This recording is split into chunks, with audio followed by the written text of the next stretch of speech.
In this video, we show how to replace the rSPI card in a PowerEdge M7725. Before working inside your system, read through and follow the safety guidelines to protect your system from potential damage and ensure your personal safety. For more information or support about the PowerEdge M7725, visit dell.com support. To begin, first remove the system cover, air shroud, front cover, risers and the E3 module. To remove the rSPI card, disconnect the rSPI cable from the DC SCM module. Now slide and lift the rSPI card from the system. To install the rSPI card, align and slide the card in its place.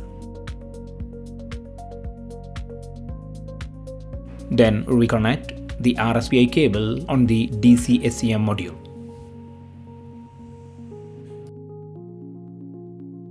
For more information about safety guidelines, see the service manual at dell.com support.